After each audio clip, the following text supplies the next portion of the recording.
ওরা সমন্বয় করে যদি এই কথাগুলা বলে তাইলে ওরা কি উপদেষ্টা হইছে? ওরা সরকারের দায়িত্ব নিতেছে মেধা দিয়া? ওরা তো কোটা, ওরা তো আন্দোলনের কোটা নিতেছে।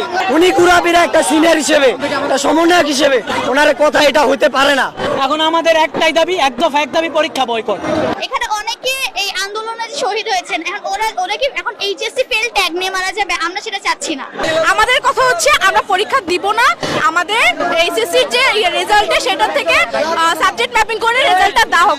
তারা বলতেছে তারা পরীক্ষা নিবে, আরো সময় বাড়ানো হবে প্রিপারেশন জন্য, এক্সাম ভালো হওয়ার জন্য আরো সময় বাড়ানো হবে। আমরা তো এটাই বলতে চাচ্ছি যে আমরা সময় নষ্ট করতে যাচ্ছি না, আমাদের অলরেডি অনেক সময় নষ্ট হয়ে গেছে। আমরা 6 মাস ধরে এক্সাম দিই, আমরা তাহলে কি এক্সাম 6 মাস ধরে দিব, তারপরে ভার্সিটি প্রিপারেশন সেগুলো আমরা কতদিন ধরে প্রিপারেশন নিব? ভার্সিটিতে ভর্তি আমরা কি 1 বছর ধরে শুধু আমরা ভার্সিটিতে ভর্তি হওয়ার জন্য প্রিপারেশন নিব? আমাদের কথা হচ্ছে আমরা পরীক্ষা দিব না, আমাদের এইচএসসির যে রেজাল্টে সেটা থেকে সাবজেক্ট ম্যাপিং করে রেজাল্টটা দেওয়া হবে। উনি আবার বলতাছে এক হিসেবে এটা কোটা। আমরা কি বলছি একটা কোটা? যখন কোনো এক্সাম না দিয়ে যখন মার্ক করা হয় তখন অটোপাস বলে। আমরা 7টা পরীক্ষা দিছি, আমরা অটোপাসের কথা বলতেছি না, আমাদের সাবজেক্ট ম্যাপিং করে আমাদেরকে না রেজাল্ট দিতে বলতেছি। কেন তারা বারবার অটোপাস করতেছে? আমরা তো অটোপাস চাচ্ছি না। আবার বলতাছে যে এটা এক হিসাবে কোটা। আমরা কি একজনও বলছে এটা আমরা কোটা হিসাবে চাচ্ছি বা অটোপাস চাচ্ছি? উনি কুরাবিরা একটা সিনিয়র হিসেবে, একটা সমন্বয়ক হিসেবে ওনার কথা এটা হইতে পারে না। উনি বলতেছে তোমরা কোটা চাইতেছি, আমরা ঠিক কোটা আছে? চাইতেছি, আমরা মেধা চাই না। তো ওরা সমন্বয় করে যদি এই কথাগুলা বলে তাইলে ওরা কি উপদেষ্টা হইছে? ওরা সরকারের দায়িত্ব নিতেছে মেধা দিয়া? ওরা তো কোটা, ওরা তো আন্দোলনের কোটা নিতেছে।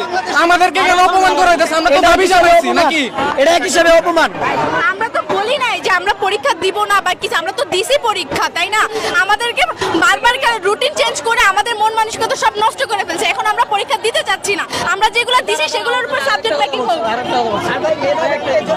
ওনারা বলতাছে আমরা ওনাদের কাছে আবেদন করছি, ওনারা আমাদের বলতাছে এখন যে ওরা নাকি আমাদের আরেকটু সময় দিবে। তো কি আমরা 1 বছর ধরে মিলে এইচএসসি পরীক্ষা দিব? ওনাদের আমরা যখনই আবেদন করছি ওনারা বলে আমরা নাকি এখন এইভাবে চাইতেছি যে আমরা হাফ অটো পাস। একজন সমন্বয়ক হিসেবে কি এটা কথা ওনার? এটা কেমন ওনারা আমাদের সিনিয়র, ওনাদের কাছে আমরা জুনিয়র হিসেবে একটা আবেদন করছি। এখন ওনারা বলতেছে আমরা নাকি ধরতে গেলে হাফ অটো পাস, যাই চাই ওইটাই নাকি হাফ অটো পাস। আবার বলতেছে ওনারা আমাদের আরো সময় দিবে, আমরা প্রস্তুতি নিতে, তারপর পরীক্ষা দিতে। এখন আমরা আর কত প্রস্তুতি নিব? কিছুদিন পর আমাদের অ্যাডমিশন পরীক্ষা, তারপর আমরা কি আমাদের রেজাল্ট দিবে 2025-এ। ভর্তি হইতে হইতে ইউনিভার্সিটি আমরা 2025 প্রায় শেষ হয়ে যাবে। তারপর আমরা কিভাবে আমাদের যে মূল্যবান সময়টা নষ্ট হইতাছে এটা কি ওনারা আমাদের ব্যাক দিবে? এখন আমরা যদি ওনাদের কাছে আমরা বলছি সাবজেক্ট ম্যাপিং করে আমাদের রেজাল্টটা দিতে, এখন ওনারা আমাদের বলতাছে আমরা অটো পাস চাইতেছি। এখন আমাদের এইটা বলা যদি অটো পাস হয়ে যায় তারপর কি ওনাদের ভুক্তি এইটা হইতে পারে যে আমরা হাফ অটো পাস? আমরা এখন আমরা সুন্দর করে ওনাদের কাছে বলতেছি, ওনারা শুধু যুক্তি দিতেছে, ভিত্তিহীন যুক্তি, কোনো যুক্তির ভিত্তি নাই। ওনারা বলতেছে যে আমাদের সময় দিবে, আমরা আরো প্রস্তুতি নিতে, তারপর পরীক্ষা দিতে। আর কত সময়? আর কত সময়? আমরা কি 2025-এ যাই পরীক্ষা দিব? এটা কোনো কথা? আপনারাই বলেন। এখন আমাদের একটাই দাবি, এক দফা এক দাবি, পরীক্ষা বয়কট। আমরা আমাদের আবেদন জানাইছি, আমাদের কথা শুনে নাই। এখন আমাদের এক দফা দাবি, পরীক্ষা বয়কট। সত্য, বস্তুনিষ্ঠ ও নিরপেক্ষ দৈনিক জনবাণী।